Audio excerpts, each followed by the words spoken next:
Okay, so here's part 2 of the video about ser and estar and when we use each.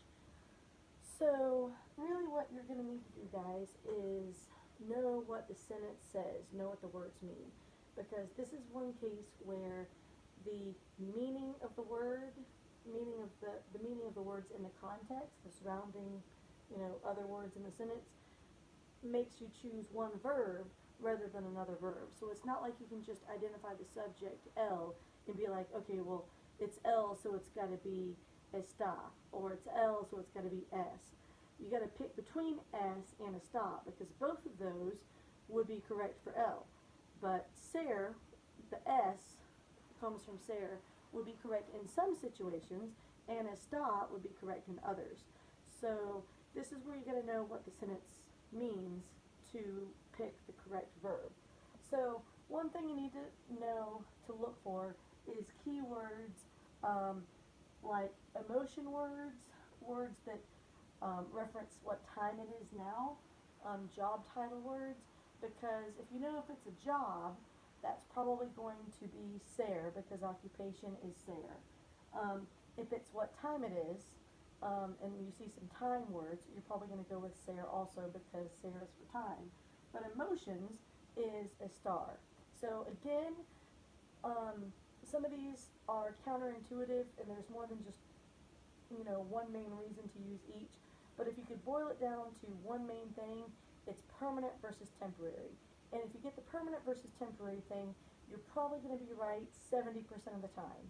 Now, most people don't want a 70, they want 100. So if you, that last 30%, you're going to have to do a little bit of kind of memorizing of the handouts that I gave you with the specifics. Okay, so let's do some examples. Right? Yo soy or estoy una profesora. Well, if you think profesora is a job title, and jobs use ser, and the one that comes from ser is soy, you would be able to figure out that yo soy una profesora rather than yo estoy una profesora. Now, you're going to say, but wait a second, you weren't always a teacher. That's not necessarily permanent. But it defines who I am, and anything that defines kind of who or what someone or something is also ser. El es or está enojado. Well, it helps to know that enojado means angry. So if you knew that enojado is angry, then you would know that it's hopefully a temporary condition, and you'd use está. Okay, so if you're going to learn one main rule, learn permanent is ser, temporary is estar. Okay, you'll get 70% of them right that way. The last 30% you're going to have to kind of do a little bit more work. Another good rule, and this will maybe get you up to about 80% correctness. Estar has a nice little rhyme. I think I said it in the last video. How you feel and where you are, always use the verb estar. Y'all repeat that. How you feel and where you are, always use the verb estar. Ready? How you feel and where you are, always use the verb estar. Okay? So that's kind of another big tip. So if it's talking about how someone is feeling or where someone is, it's probably estar. Alright, so son or están las dos de la tarde. Well, if you can identify las dos de la tarde is talking about a time, 2 in the afternoon, you know that stating the time is ser, you're going to go with son. But here's the other thing about it. You've heard these before. So another big clue is use what you remember, use how you remember it being done. You don't remember saying están las dos de la tarde. You remember saying son las dos de la tarde. Es or está jueves. Did we say es jueves or did we say está jueves? Well, we said es jueves. So I know that the days of the week, jueves and martes and miércoles, I know that those days of the week seem like it's temporary, but just remember where you've heard it before, because you've not heard está jueves, you've heard es jueves.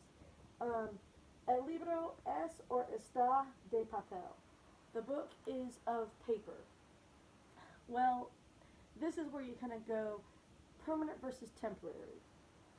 The book is probably not going to change being made of paper, so it's permanent. So it would be es de papel.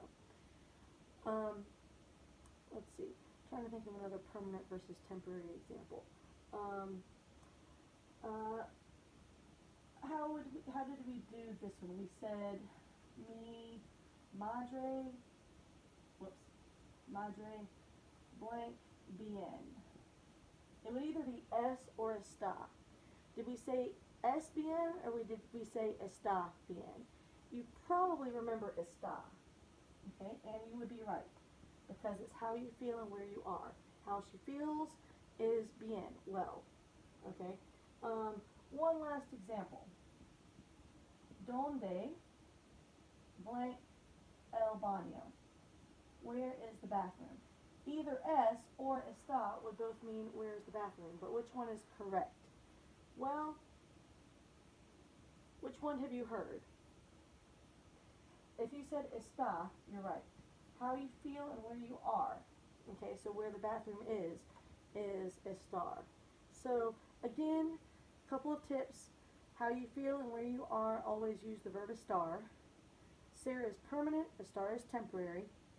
And then remember where you've heard it before, because you've probably heard it before somewhere, like son las 2 de la tarde, and es jueves, and como estás, and donde está el baño. You've probably heard it before in some context. Alright, that's it.